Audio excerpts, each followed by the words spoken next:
Some were player darts, others were cult favourites, and one...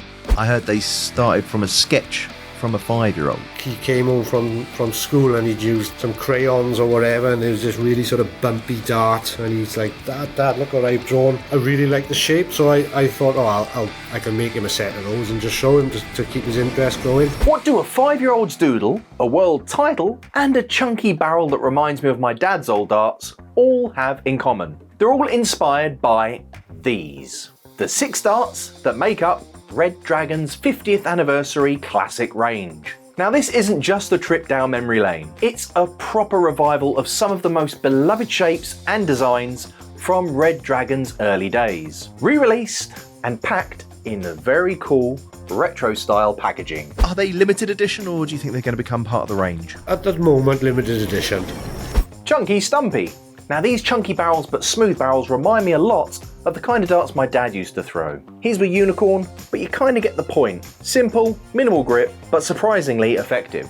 Now these are 85% tungsten, and this main model has this sort of classic Stumpy torpedo style shape with minimal grip, just with the yellow cuts for a bit of texture. Honestly, they're a bundle of fun to throw, chunky but funky. Now throw in the second variant, the one with a knurled midsection and a smooth scallop at the front, and suddenly you've got a completely different feel. I haven't seen a scallop like that done since Red Dragon did it years ago. Do you have a favourite in the lineup? Maybe one that the fans don't know the full story behind? The chunky Stumpies, besides having a really sort of bizarre name, and these stayed in the brochure for quite a few years. Pretty unique profiling on that dart. So yeah, that's quite an interesting one that just sort of sticks in my mind. This new 50 years collection includes some of your most iconic darts. What made you choose these particular darts over the other ones? We could have chosen 100 darts to launch, if I'm honest, so it was pretty difficult to narrow it down. They just sort of had a bit of an iconic look, and they stuck in people's minds. And are they exact replicas, or have you made any small upgrades behind the scenes? No, exact replicas. I think that was part of the concept of launching some of these. So every dart that we've ever made has got a master. There's a master copy, and nothing has changed. The depth of the thread hole has changed. The depth of the point hole is exactly the same as it was 50 years ago.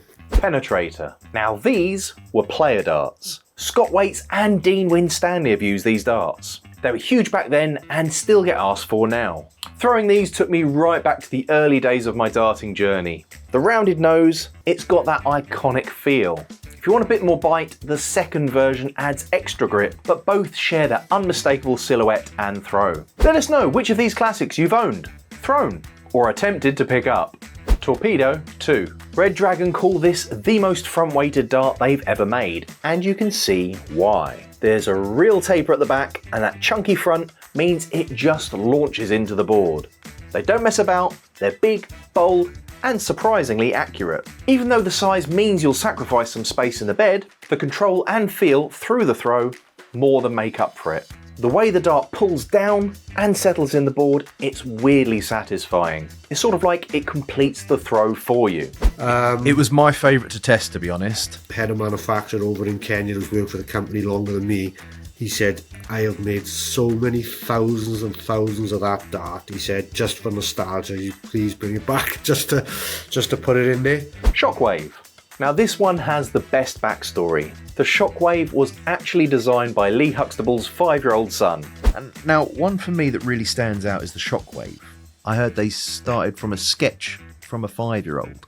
Yeah, that's a bit of a crazy. I only thought of this story the other day when we came up with it. But my son, who now works for the business, actually, he obviously knew that I was heavily involved in darts at the time, and he was, I would say, probably around about 5 years. He came home from school and he'd used some crayons or whatever, and it was this really sort of bumpy dart, and he's like, Dad, look what I've drawn.